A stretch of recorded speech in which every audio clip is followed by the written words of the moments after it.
पेड़ लगाना बहुत मुश्किल काम है। जब मैं पेड़ लगाता हूँ बहुत सारे लोग देखते हैं कि यार ये एक आदमी है, इस गार्डन में इसने 50 लगा दिए, वहाँ पे इसने 100 लगा दिए, वहाँ पे इसने 70 लगा दिए। बहुत सारे लोग आते हैं, देखते हैं, हो शायद तुम्हें चांगला काम करतो, झाड़ लगाना पाहिजे, वृक्ष लगाना पाहिजे। वो देखते हैं मेरे हाथ में एक बाल्टी होती है, एक कटर होता है, एक खोदने का होता है, मिट्टी होती है, खाद होते हैं, जो भी बहुत सारी चीजें। लोग बोलते हैं साहब ये तुम्हें चांगला काम करतो, झाड़ लगाना पाहिजे, वृक्ष लगाना। आज तक 30 सालों में एक आदमी ने आके मुझे ये नहीं कहा कि चलो आज एक बाल्टी पानी हम भी डाल देते हैं। ये हमारी निष्ठा है। इसका कहता हर आदमी है। पेड़ों के ऊपर मैं घंटों तक बोल सकता हूं। मेरे बहुत सारे वक्तव्य, बहुत सारे मेरे लेक्चर पेड़ों के ऊपर, कहाँ पेड़ क्यों लगाए जाने चाहिए, कैसे लगाए जाने चाहिए। बहुत सारे विश्वविद्यालयों में मेरी कविताएं पढ़ी जाती है जो पेड़ों के ऊपर मैंने लिखी है। पेड़ों के ऊपर बहुत सारी किताबें लिखी है, बड़ा रिसर्च किया है मैंने। दुर्भाग्य ये कि हम उस परंपरा और संस्कृति के लोग हैं जहां प्रकृति संरक्षण, वृक्षों के संरक्षण को हजारों सालों से परंपरा है। हमारे वेदों में उल्लेख है किस तरह से पेड़ों को बचाना चाहिए, क्यों लगाना चाहिए।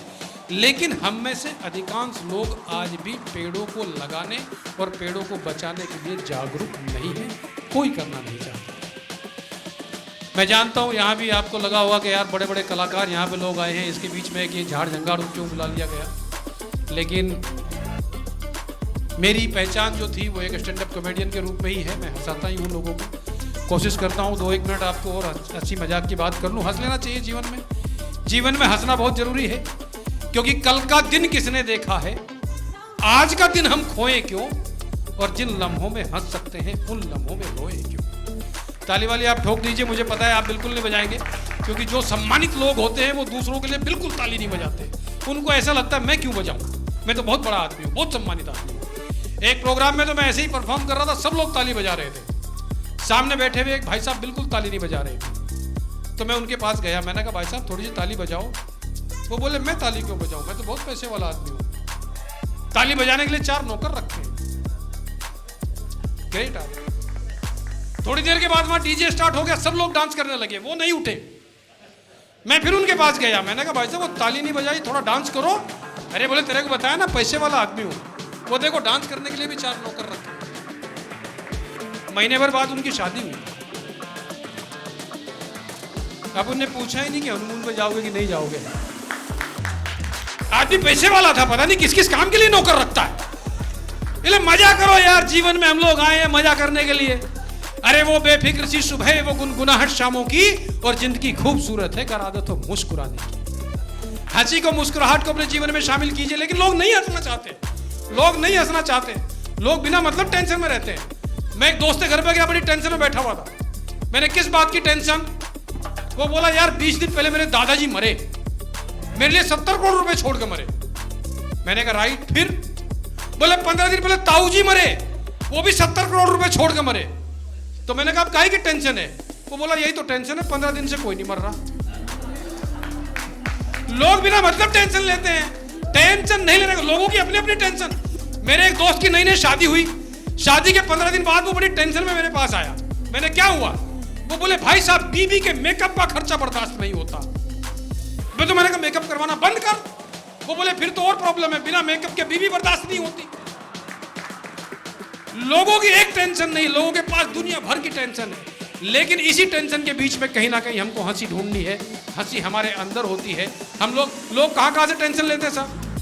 आप तो पढ़े लिखे लोग हैं, MBA MBA इंजीनियरिंग बहुत सारी डिग्रियां होंगी आपके पास। इनको क्या समस्या है भाई, तुम दूसरों को डिस्टर्ब करने के लिए आए हो क्या? तो फिर अपना काम करो यार। ये बड़ी अजीब घटना है। टेंशन नहीं लेने का, लोगों की अपनी टेंशन है यार, दुनिया भर की तुम और दे रहे हो लोगों को वैसे। एक और दोस्त मेरे घर पे, मैं एक दोस्त के घर पे गया, बड़ी टेंशन में बैठा हुआ था। मैंने क्या हुआ, वो बोले भाई साहब 1 लीटर पेट्रोल और 1 बियर की बोतल, दोनों का रेट सेम हो गया। तो मैंने टेंशन की क्या बात है, बोले कंफर्म नहीं कर पा रहा हूं, घूमने चला जाएगा, झूमने चला जाएगा। लोगों की एक टेंशन नहीं है यार, तुम और टेंशन देते हो उसमें। लोगों को टेंशन नहीं देने का, मजे में रहना चाहिए, तुम भी मजे में रहो। किसी कैसी टेंशन लेते हैं लोग। नहीं साहब, जीवन में मस्ती अगर है, क्योंकि वैसे भी हमने 2 साल कोविड में बड़े खतरनाक निकाले। कोविड में ऐसे ऐसे काम भी किए हम सब भाइयों ने, जो काम करने से मना कर दिया था काम वाली भाइयों ने। इतना खतरनाक दौर था वो।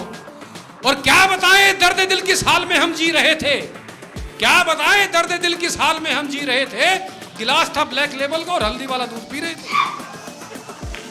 ये खतरनाक दौर हमने कोविड में गुजारा, कैसा कैसा समय हमने निकाला। लेकिन नहीं साहब, जीवन में मस्ती होनी चाहिए, जीवन में टेंशन मुक्त जीवन होना चाहिए। लोग कहां कहां से टेंशन लेते हैं। मेरे मोहल्ले में खड़ा हुआ एक लड़का जोर जोर से हंस रहा था। मैंने क्या हुआ, वो बोले कुछ नहीं, अपने पड़ोसी है ना मिश्रा जी की 200 करोड़ की लॉटरी लग गई। अब मैंने कहा लॉटरी मिश्रा जी की लग गई, तू क्यों मजे ले रहा है। वो बोले कुछ नहीं, मिश्रा जी का टिकट खो गया।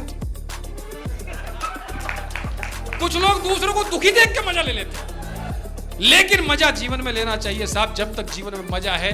क्योंकि हमारे वरिष्ठ शायर, हमारे बड़े अच्छे दोस्त थे निदा साहब, वो कहते थे कि अपना गम लेके कहीं और न जाया जाए, घर में बिखरी हुई चीजों को सजाया जाए, और घर से मस्जिद है बहुत दूर, चलो कुछ यूं कर ले, किसी रोते हुए बच्चे को हंसाया जाए। कोशिश कीजिए कि आपकी कोशिशों से किसी के चेहरे पर हंसी आ जाए। मुझे बता देना मैं कब बंद करना है, क्योंकि मैं वैसे बड़े बड़ा कॉन्फिडेंस वाला परफॉर्मर हूँ। हमें माइक देना अनिल भाई आसान है, बाद में छीनना पड़ता है। एक जगह तो ऐसे ही सुनाता रहा, पीछे से आके ऑर्गेनाइजर ने मेरी शर्ट खींची, बोले और कितनी सुनाएगा। मैंने कहा माफ करना भाई साहब, मैं कविता सुनाते टाइम घड़ी देखना भूल गया था।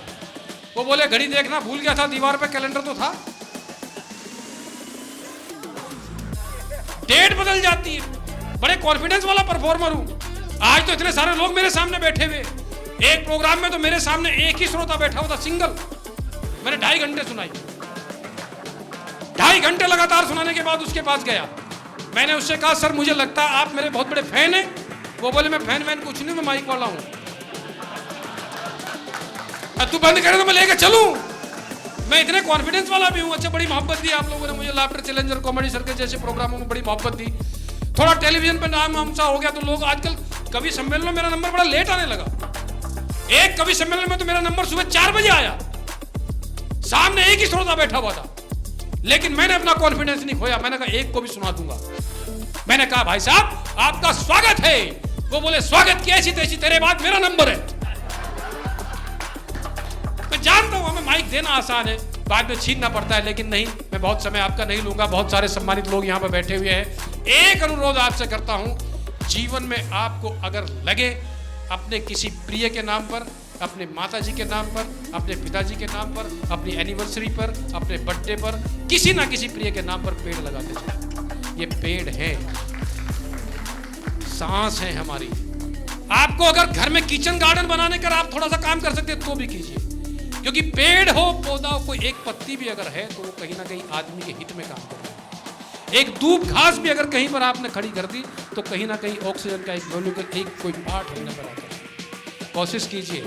आपको बहुत मजाक लगता होगा कुछ लोगों को ये चीज़ कि पेड़ झाड़ जंगल की क्या बात है, मैं तो बहुत बड़ा स्टार हूँ, मेरा इतना ये चल रहा है, मेरा इतना कारोबार है। लेकिन जब कोविड में हम ऑक्सीजन की एक एक उसके लिए तरस रहे थे, खून के लिए, उस समय तो हमें पता था कि ऑक्सीजन की कीमत क्या है। ये शहर बहुत बड़ा है, करोड़ों लोग रहते हैं इस शहर में।